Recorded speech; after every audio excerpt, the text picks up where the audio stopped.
Барлықтарыңызға сәлем. Бүгін сіздермен Trendyol сайтына обзор жасайтын боламыз. App Store'ға кіреміз ең әуелі. Trendyol деп жазсаңыздар шығады. Міне Trendyol онлайн шоп. Осыны get деп басып тартып аласыздар ең әуелі.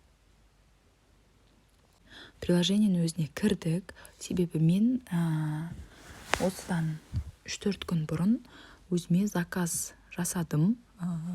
Соны қазір көрсететін боламын, қалай жасағанымды. Сайттың өзі осылай болады. Мына жерде қадын, еркек деп тұр. Сол жерде мысалы еркек дегенді бассаңыз, еркектерге қажетті заттарды, тауарларды ұсынады. Мінекей индерем деп тұр. Индерем деген бұл скидка деген сөз. 50% скидка екен мұнда. Міне еркектердікі шығып тұр. Өзіңіздің жынысыңызды анықтап жазып көрсетесіз. Енді мен бұл сайтқа алдын ертерек тіркеліп қойғандықтан, қазір бірінші сіздерге тек обзор көрсететін боламын, қандай товарды алғанымды. Мінекей, мен енді түрік тілін қатты түсінбеймін, бірақ енді барынша түсіндіруге тырысамын. Мынау менде таңдаған тауарым. Мынау футболканы таңдадым.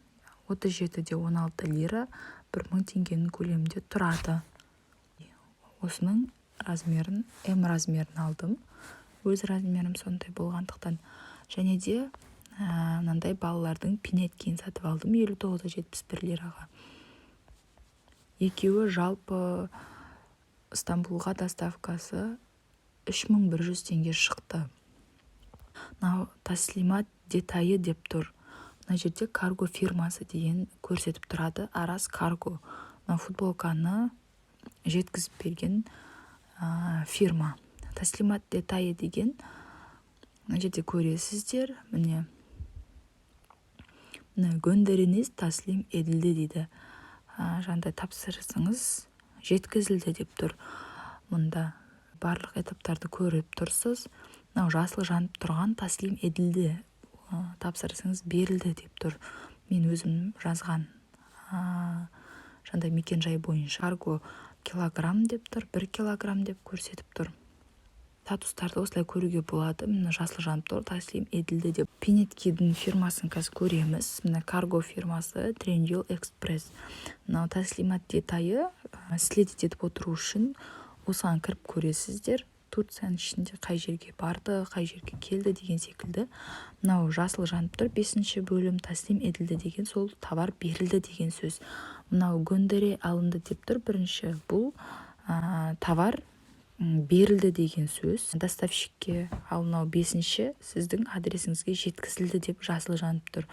Мұнда тағы да сіздің детальдарыңыз көрінеді. Мен обычный Каспи банкты тіркеп, Каспи банк арқылы алдым. Жалпы 107-де 13 лира шықты екі товар. Каргон бағасы где-то 20 лира шықты. Менде скидка болды 5 лира.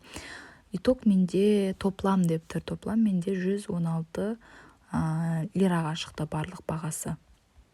Үйреніп алып, заказ берсеңіздер болады. Келесі видеоны қараңыздар. Келесі видеода мен қалай тіркелу керек екенін, қалай тапсырыс беру керек екенін үйрететін боламын.